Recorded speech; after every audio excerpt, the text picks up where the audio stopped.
Hello everyone, आप सभी का स्वागत है हमारे यूट्यूब चैनल पर, जिसमें हम एमपीपीएससी 2020 प्री की यूनिट 10 यानी कि विभिन्न आयोग सीरीज का 7वां लेक्चर, जिसका नाम है राष्ट्रीय मानवाधिकार आयोग, के बारे में पढ़ेंगे। इस लेक्चर में हम राष्ट्रीय मानवाधिकार आयोग का अर्थ, उसका परिचय, कार्य, शक्तियाँ, संबंधित तथ्य व अनुच्छेद पढ़ेंगे। तो बिना किसी टाइम वेस्ट किए चलिए शुरू करते हैं। राष्ट्रीय मानवाधिकार आयोग जो है उसका गठन 12 अक्टूबर 1993 या 1993 को केंद्र सरकार के एक आदेश द्वारा हुआ था। ठीक है, तो ये क्वेश्चन उठेगा कि क्या मानवाधिकार आयोग एक संवैधानिक निकाय है। तो मानवाधिकार आयोग का गठन मानवाधिकार संरक्षण अधिनियम 1993 यानी कि एक अधिनियम के द्वारा हुआ है 1993 में। तो यह एक सांविधिक निकाय तो है, परंतु एक संवैधानिक निकाय नहीं है, यानी कि इसका संविधान में उल्लेख नहीं है। ये विधि के द्वारा या एक आदेश के द्वारा केंद्र सरकार के बनाया गया है संसद में। ठीक है, तो यह एक सांवैधानिक निकाय है, संवैधानिक नहीं है, गैर संवैधानिक है। ठीक है, अब मानवाधिकार का अर्थ। अब मानवाधिकार आयोग के बारे में जानने से पहले मानवाधिकार के बारे में हम जान लेते हैं, उसका सीधा सीधा अर्थ देख लेते हैं। मानवाधिकार वह अधिकार होते हैं जो मनुष्य को जन्म लेने के साथ ही प्राप्त हो जाते हैं। नो मैटर आपका जन्म कहाँ हुआ है, भारत, पाकिस्तान, अमेरिका, चाहे कहीं भी आपका जन्म हुआ हो, तो आपको मानव अधिकार मिल जाते हैं। यानी सिर्फ मानव होने की वजह से मिले हुए अधिकारों को मानव अधिकार की संज्ञा दी जाती है। पशुओं को अधिकार नहीं मिलते, लेकिन सिर्फ मानव ऐसा पूरी दुनिया में एक प्राणी है जिसको अधिकार मिलते हैं। तो मानव अधिकार वे अधिकार होते हैं जो मनुष्य को जन्म के साथ ही प्राप्त हो जाते हैं। यह वह न्यूनतम अधिकार है जो किसी मानव को अपने जीवन को सुरक्षित रखने हेतु चाहिए। तो जैसे कि एक मानव अधिकार है व्यक्ति का जीवन। व्यक्ति का जीवन उसको जिंदा रहने के लिए चाहिए ही होता है। अगर वो अधिकार उससे छीन लिया जाए तो व्यक्ति जीवित ही नहीं रह पाएगा। फिर है गरिमा का अधिकार। तो ये भी ऐसा अधिकार है जो व्यक्ति को एक अच्छा जीवन जीने के लिए, प्रगतिशील जीवन जीने के लिए चाहिए। तो ये जो बेसिक, जो सिर्फ हमारे जन्म लेते ही हमें मिल जाते हैं, वे अधिकार मानव अधिकार कहलाते हैं। अब सवाल आएगा कि मौलिक अधिकार और मानव अधिकार में क्या फ़र्क है। मौलिक अधिकार जो होते हैं वो जन्म के साथ नहीं मिलते हैं, वो किसी देश के द्वारा दिए जाते हैं, संविधान के द्वारा दिए जाते हैं। तो जैसे कि भारत के संविधान ने हमें 6 मौलिक अधिकार दिए हैं। ऐसे हर देश में जो है मौलिक अधिकार भिन्न भिन्न हो सकते हैं, वे न्यायालय के द्वारा सुरक्षित रहते हैं। मानव अधिकार न्यायालय के द्वारा उस स्तर पर सुरक्षित नहीं रहते हैं। मानव अधिकार जन्म लेने के साथ ही मिल जाते हैं, जबकि मौलिक अधिकार हमें संविधान के द्वारा दिए जाते हैं। फिर मानव अधिकार का इतिहास। जिस मानव अधिकार आयोग के बारे में हम पढ़ रहे हैं उसका क्या इतिहास रहा है, तो 10 दिसंबर 1948 यानी को यूनाइटेड नेशन ने मानव अधिकार की सार्वजनिक घोषणा की, जिसमें 48 अनुच्छेद थे। ये सिर्फ इतिहास है, क्योंकि हम 10 दिसंबर को अंतर्राष्ट्रीय मानव अधिकार दिवस के रूप में मनाते हैं। तो उसका रीज़न ये है कि 10 दिसंबर 1948 को यूनाइटेड नेशन ने मानव अधिकार की सार्वजनिक घोषणा की थी। सिर्फ इस एक वन लाइन फैक्ट के लिए हमें ये देखना पड़ रहा है कि 10 दिसंबर को अंतर्राष्ट्रीय मानवाधिकार दिवस क्यों मनाते हैं। मानवाधिकार का इतिहास में आगे देखते हैं तो 1991 या 1991 में पेरिस में पहले घोषणा पत्र, जिसमें मानव अधिकार घोषणा पत्र के नाम से भी जाना जाता है, उस पर सभी देशों ने हस्ताक्षर किए थे। यानी कि मानव अधिकार को कानूनी मान्यता देने के लिए प्रत्येक देश में कानूनी मान्यता देने के लिए सभी देश एकत्रित हुए। उन्होंने एक अधिनियम पे हस्ताक्षर किए। उसके बाद प्रत्येक देश में मानव अधिकार आयोग बनाने के लिए सभी देश प्रेरित हुए। तो यानी कि भारत का जो मानव अधिकार आयोग है वह शक्ति तो हमारे देश से ही प्राप्त करता है, लेकिन उसकी प्रेरणा जो है पेरिस में जो मानव अधिकार के लिए सम्मेलन हुआ था वहाँ से ली गई है। ठीक है, तो ये क्वेश्चन आ सकता है कि भारत के मानवाधिकार आयोग की प्रेरणा कहाँ से ली गई है। ठीक है, तो इसी के घोषणा के आधार पर भारत में मानव अधिकार संरक्षण अधिनियम 1993 लाया गया। 1991 में बैठक हुई पेरिस में। उसके बाद 2 साल बाद मानव अधिकार संरक्षण अधिनियम 1993 लाया गया, जिसके द्वारा देश में मानव अधिकार आयोग की स्थापना हुई। सामान्य परिचय, वन लाइन फैक्ट देख लेते हैं। स्थापना हुई थी मानव अधिकार आयोग की 12 अक्टूबर 1993 केंद्र सरकार के एक आदेश द्वारा या एक अधिनियम द्वारा। तो ये सांविधिक निकाय है। ठीक है, आधार क्या था, मानव अधिकार संरक्षण अधिनियम 1993, प्रकृति सांविधिक निकाय, मुख्यालय न्यू दिल्ली, और सदस्य संख्या एक अध्यक्ष 12 सदस्य। जब भी क्वेश्चन आए तो ये ध्यान रखिएगा वहाँ पे क्वेश्चन किस तरीके से दिया गया है। अध्यक्ष सहित कितनी संख्या है तो 13, और अध्यक्ष को छोड़ के 12 सदस्य है ना। तो ये थोड़ा सा कन्फ्यूजिंग रहेगा, तो आपको पता रहना चाहिए कि सदस्य कितने होते हैं अध्यक्ष सहित, तो वो 13 आएगा, अध्यक्ष के बिना तो 12 सदस्य रहेंगे। अब अध्यक्ष देख लेते हैं। ये 4 लाइनें आप बिल्कुल याद करके जाइएगा कि प्रथम अध्यक्ष जो थे वो रंगनाथ मिश्र थे। वर्तमान अध्यक्ष जो हैं अरुण कुमार मिश्रा। ठीक है, ये वीडियो मैंने 3 जून को मैं बना रहा हूँ, और एक दिन पहले ही यानी कि 2 जून 2021 को ही हमारे नए जो राष्ट्रीय मानवाधिकार आयोग के अध्यक्ष हैं वो नियुक्त हुए हैं। तो ये बहुत अच्छा हुआ कि वीडियो मैं 3 तारीख को बना रहा हूँ, इससे आप भी अपडेट हो जाइएगा। 5 महीने हो गए हैं HL दत्तू को रिटायर हुए, तब से हमारे पास कोई अध्यक्ष नहीं था राष्ट्रीय मानवाधिकार आयोग में। अब उसके बाद 2 जून 2021, ये तिथि भी याद रखिएगा, बहुत ही ज़्यादा करंट है, तो ये क्वेश्चन पेपर में आ सकता है। तो 2 जून 2021 को अरुण कुमार मिश्रा जी जो कि पूर्व जज है ना, तो उनको अध्यक्ष बना दिया गया है। प्रथम महिला अध्यक्ष, तो राष्ट्रीय मानवाधिकार आयोग की अब तक कोई महिला अध्यक्ष नहीं रही है। प्रथम महिला सदस्य, देखिए अगर क्वेश्चन में सदस्य आए तो हाँ, एम फातिमा बीवी जो है राष्ट्रीय मानवाधिकार आयोग की सदस्य रह चुकी है, लेकिन अध्यक्ष अब तो कोई महिला अध्यक्ष हमें प्राप्त नहीं हुई। अब ये देख लीजिए, प्रूफ के लिए मैंने ये कटिंग लगा दी है। ये अमर उजाला की कटिंग है कि सेवानिवृत्त जस्टिस अरुण मिश्रा बने राष्ट्रीय मानवाधिकार आयोग के अध्यक्ष, आज संभालेंगे पदभार। यहाँ पे आप देखिए 2 जून 2020 की ये कटिंग है। ठीक है, और साथ में ये ANI का ट्वीट किया हुआ भी है। Justice Arun Kumar Mishra retired to take over as the chairman of the national human right commission tomorrow. ठीक है, तो 2 जून 2021 को ये नए अध्यक्ष बने हैं। ठीक है, और इसके साथ में ये सारे अध्यक्ष की आप लिस्ट देख सकते हैं, इनमें कोई भी महिला अध्यक्षा नहीं रही है। ठीक है, ये लिस्ट आप स्क्रीनशॉट ले लीजिएगा, मैंने आपकी सुविधा के लिए यहाँ पे डाल दिया है। राष्ट्रीय मानवाधिकार आयोग की संरचना देख लेते हैं। तो सदस्य संख्या है ना, एक अध्यक्ष 12 सदस्य, अध्यक्ष सहित कुल 13 सदस्य होते हैं, नहीं तो एक अध्यक्ष के साथ 12 सदस्य उसकी समिति में रहते हैं। 5 सदस्य जो, अब ये 12 सदस्य का ये जो है संरचना है वो बहुत ही डिफ़िकल्ट है ना, थोड़ी याद करने में डिफ़िकल्टी इसी में आती है, इसी में बच्चे सब कन्फ्यूज़ होते हैं, तो ये थोड़ा यहाँ पे ध्यान दे देना। 12 जो सदस्य है उनमें से 5 सदस्य नियुक्त होते हैं। ठीक है, नियुक्त यानी कि उनका चयन किया जाता है, उसके बाद वो नियुक्त होते हैं राष्ट्रपति के द्वारा। जबकि 7 पदेन सदस्य होते हैं। पदेन सदस्य का मतलब मैंने पहले बताया था, पदेन सदस्य वो होते हैं जो पद पे होने के कारण इसके सदस्य बन जाते हैं। अब मैं जो पदेन सदस्य हैं उनकी चर्चा आगे करूँगा। 5 जो सदस्य नियुक्त होते हैं उनके बारे में बात कर लेते हैं। तो इन 5 सदस्यों में से 2 न्यायिक सदस्य होते हैं, यानी कि न्याय के कार्यों से जुड़े हुए, यानी कि जस्टिस होंगे। ठीक है, पूर्व जज जो होंगे, और 3 सामान्य सदस्य होते हैं। ठीक है, तो 3 सामान्य सदस्य में एक महिला सदस्य होना आवश्यक है ना। राष्ट्रीय मानवाधिकार आयोग के जो 12 सदस्य होते हैं उनमें 5 नियुक्त होते हैं, 7 पदेन होते हैं। 5 नियुक्त सदस्य में से 2 न्यायिक और 3 सामान्य सदस्य होते हैं, और जो 3 सामान्य सदस्य होते हैं उनमें एक महिला सदस्य होना आवश्यक है। काफ़ी ट्रिकी है, काफ़ी डिफ़िकल्ट है, मैं जानता हूँ, लेकिन हमें ऐसे ही याद करना रहेगा। न्यायिक सदस्य जो आपने देखे कि 2 न्यायिक सदस्य होते हैं, उनमें पहला रहेगा वो सुप्रीम कोर्ट का जज होना चाहिए। देखिए यहाँ पे है सुप्रीम कोर्ट का चीफ जज नहीं बोला है मैंने, मुख्य जज नहीं बोला है, सुप्रीम कोर्ट का कोई भी जज हो, वो वर्तमान या रिटायर, वो एक सदस्य हो सकता है। ठीक है, दूसरा हाई कोर्ट का चीफ जस्टिस होना चाहिए। पहला जो सदस्य था वो सुप्रीम कोर्ट का सिर्फ जज होना चाहिए वर्तमान या रिटायर, जबकि दूसरा हाई कोर्ट का चीफ जस्टिस होना चाहिए वर्तमान या रिटायर। ठीक है, तो ये आपको अगर समझ में नहीं आए तो 2-4 बार खुद इसको पॉज करके पढ़ लीजिएगा, तो आपको अच्छे से समझ में आ जाएगा। आयोग का अध्यक्ष के बारे में बात कर लेते हैं कि उसकी योग्यता क्या होती है। तो आयोग का अध्यक्ष उच्चतम न्यायालय यानी सुप्रीम कोर्ट या सर्वोच्च न्यायालय का पूर्व न्यायाधीश होना चाहिए। ठीक है, पूर्व न्यायाधीश, पहले शर्त ये थी कि सिर्फ मुख्य न्यायाधीश ही राष्ट्रीय मानवाधिकार आयोग का अध्यक्ष बन सकता है। लेकिन 2019 में संशोधन, ये याद रखना कि राष्ट्रीय मानवाधिकार आयोग अधिनियम में 2019 में इसमें संशोधन हुआ है, ठीक है।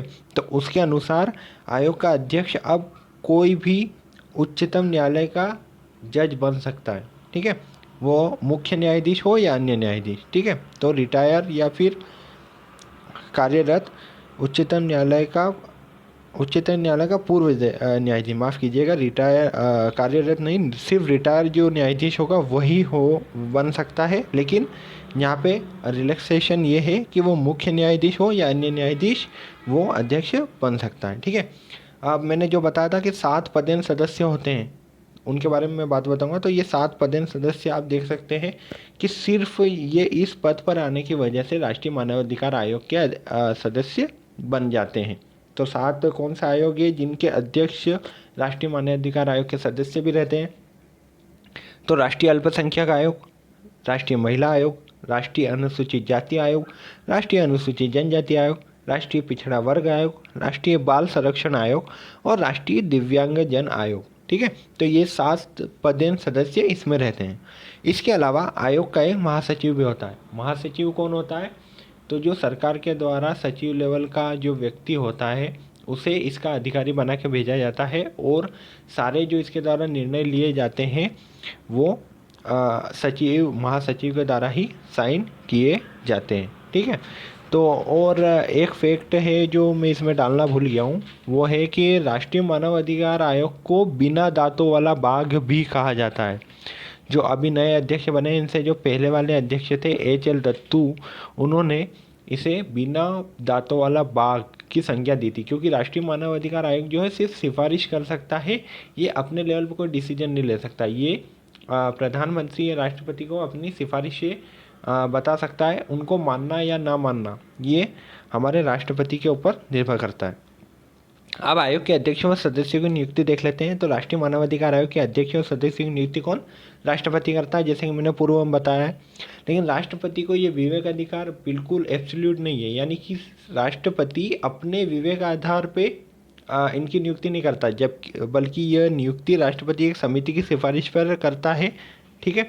तो नियुक्ति की सिफारिश करने वाली जो समिति होती है उसमें 6 सदस्य होते हैं, यानी कि कुल मिला के वही बात है कि राष्ट्रपति को, जैसे कि हमारे संविधान में हर जगह उनको कार्य राष्ट्रपति ही करते हैं, लेकिन वो करते प्रधानमंत्री की सलाह पर है। असली जो पावर रहती है वो प्रधानमंत्री के पास रहती है। तो इसी प्रकार यहाँ पे भी है, जो 6 सदस्य समिति होती है उसमें प्रधानमंत्री अध्यक्ष होते हैं, जबकि अन्य 5 जन जो होते हैं वो सदस्य होते हैं। सदस्य कौन कौन होते हैं? केंद्रीय गृह मंत्री, लोकसभा अध्यक्ष, लोकसभा में विपक्ष का नेता, राज्यसभा उपसभापति और राज्यसभा में विपक्ष के नेता। यहाँ पे राज्यसभा अगर सभापति हो जाता तो उपराष्ट्रपति इस समिति में आ जाते, उनको इस समिति में नहीं लेना था, इसलिए यहाँ पर राज्यसभा के उपसभापति है, ठीक है। तो ये 6 सदस्यीय समिति होती है जो कि राष्ट्रीय मानवाधिकार आयोग के अध्यक्ष और सदस्यों की नियुक्ति के लिए सिफारिश करती है राष्ट्रपति को, ठीक है। तो अभी जैसे कि हमारे अरुण कुमार मिश्रा जी को जैसे इसका अध्यक्ष बनाया गया है, तो उनकी चयन समिति आप देखेंगे प्रधानमंत्री नरेंद्र मोदी जी, गृह मंत्री अमित शाह, राज्यसभा के उपसभापति हरिवंश जी, लोकसभा अध्यक्ष ओम बिरला और राज्यसभा में विपक्ष के नेता मल्लिकार्जुन खड़गे थे। अब यहाँ पे एक सदस्य जो है वो नहीं है और लोकसभा में विपक्ष के नेता जो है वो यहाँ पर उपस्थित नहीं थे।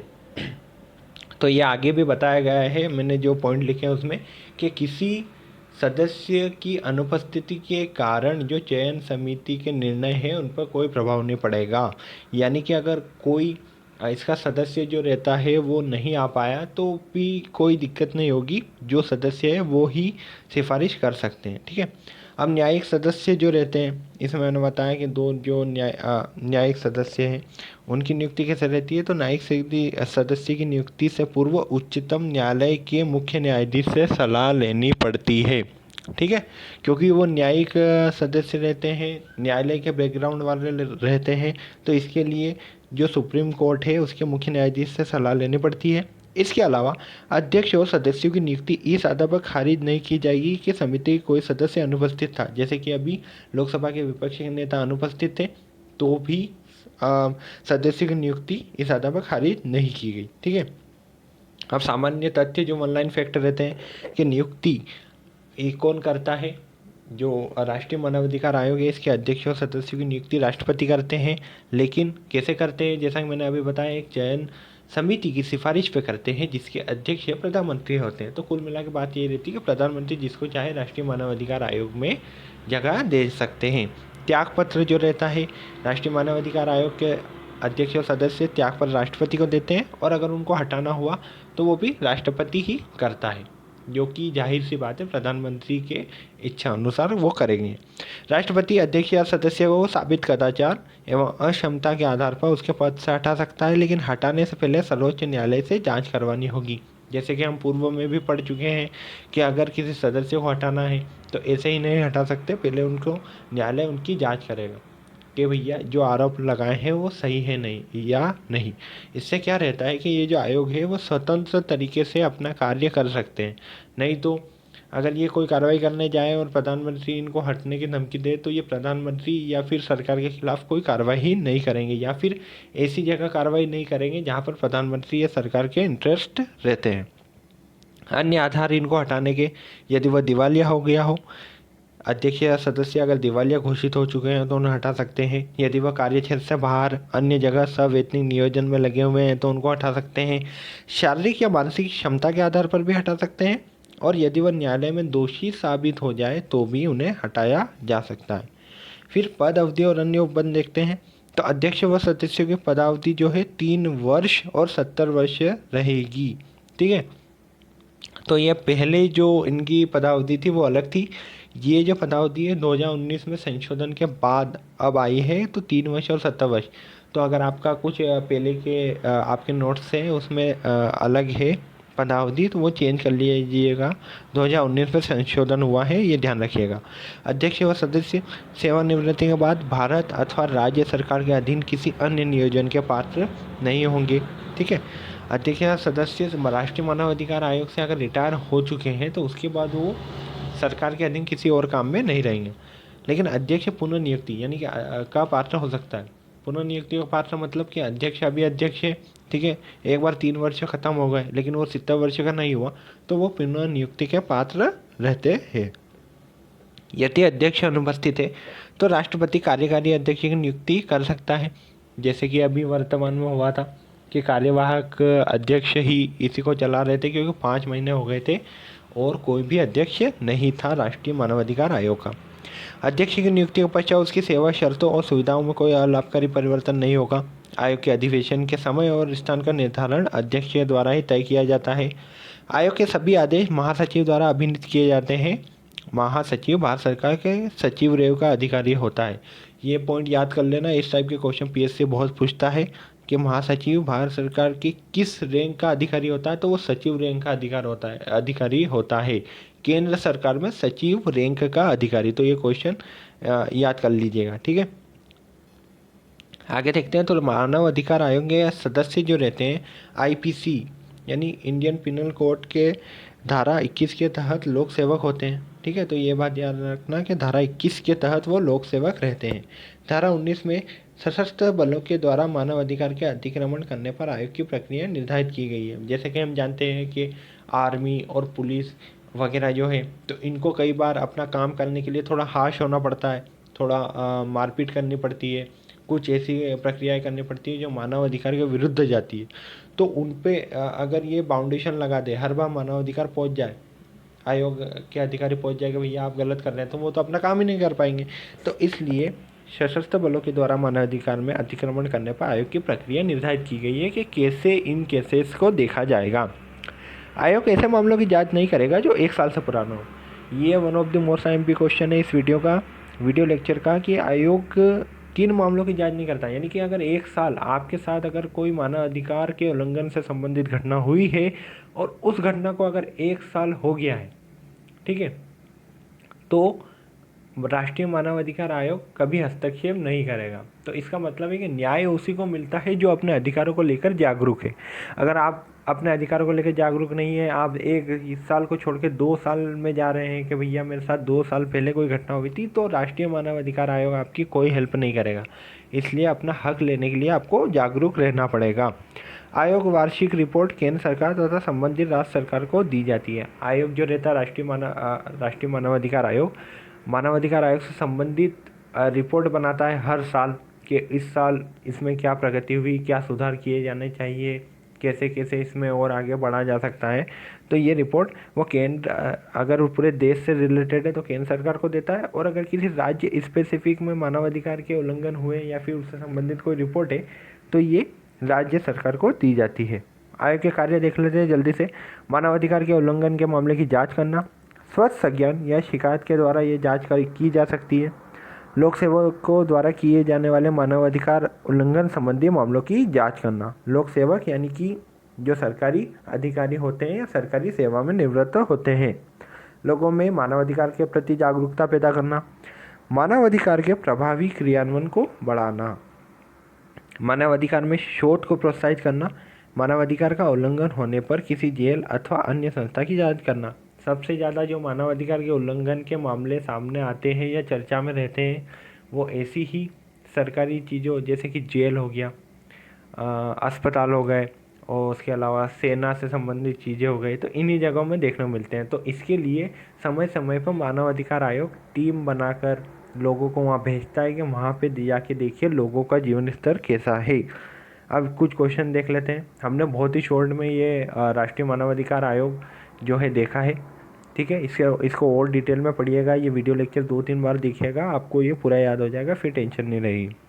क्वेश्चन देख लेते हैं। राष्ट्रीय मानवाधिकार आयोग में कितने सदस्य होते हैं, ठीक है। अब सदस्य देखिए, आपको पूरा मैंने अध्यक्ष और सदस्य अलग अलग करके दिए हैं, तो आपको बताना है कि इसमें कितने सदस्य होते हैं। एक अध्यक्ष या 10 सदस्य, एक अध्यक्ष या 11 सदस्य, एक अध्यक्ष या 12 सदस्य, या एक अध्यक्ष या 13 सदस्य। तो जैसा मैंने आपको बताया था कि राष्ट्रीय मानवाधिकार आयोग में ये वाला क्वेश्चन बहुत ही ट्रिकी रहेगा और ये क्वेश्चन आ सकता है। तो इसका आंसर है एक अध्यक्ष और 12 सदस्य। वो ऐसे भी पूछ सकता है कि राष्ट्रीय मानवाधिकार आयोग में कुल कितने सदस्य होते हैं, तो वो 13 हो जाएगा, उसमें अध्यक्ष सहित रहेगा, ठीक है। लेकिन अध्यक्ष को अलग हटा दिया जाए तो उसके 12 सदस्य रहते हैं। 12 सदस्यों में से 5 सदस्य चुने जाते हैं, जबकि 7 सदस्य पदेन सदस्य होते हैं। 5 चयनित सदस्यों में से 2 न्यायिक और 3 गैर न्यायिक सदस्य होते हैं। तो ये न्यायिक और गैर न्यायिक कितने सदस्य होते हैं ये भी याद रखिएगा, यहाँ से क्वेश्चन वो बना देगा अगर उसको मुश्किल बनाना हुआ तो। निम्न में से कौन राष्ट्रपति को नियुक्ति की सिफारिश करने वाली समिति का सदस्य नहीं होता, ठीक है। जैसा कि मैंने आपको बताया था कि अध्यक्ष और सदस्य की नियुक्ति राष्ट्रपति करता है, लेकिन वो एक सिफारिश की समिति की सिफारिश पर सदस्य की नियुक्ति करता है। तो आपको बताना है कि निम्न में से कौन उस समिति का सदस्य नहीं होता है। तो प्रधानमंत्री, मुख्यमंत्री, गृह मंत्री या लोकसभा अध्यक्ष। तो इन चारों में से जैसा कि हम देख पा रहे हैं तो आंसर है बी, मुख्यमंत्री राष्ट्रीय मानवाधिकार आयोग की सिफारिश समिति का सदस्य नहीं होता है। यहाँ पे आपको ध्यान रखने वाली बात यह है कि मुख्यमंत्री राष्ट्रीय मानवाधिकार आयोग के सदस्य की सिफारिश करने वाली समिति में नहीं रहता है, लेकिन वो जो राज्य मानवाधिकार आयोग की समिति रहती है उसमें जरूर रहता है। प्रधानमंत्री की जगह मुख्यमंत्री आ जाता है। तो ये आपको क्वेश्चन ध्यान से देखना है कि वो राष्ट्रीय मानवाधिकार आयोग के बारे में पूछ रहा है या राज्य मानवाधिकार आयोग के बारे में पूछ रहा है।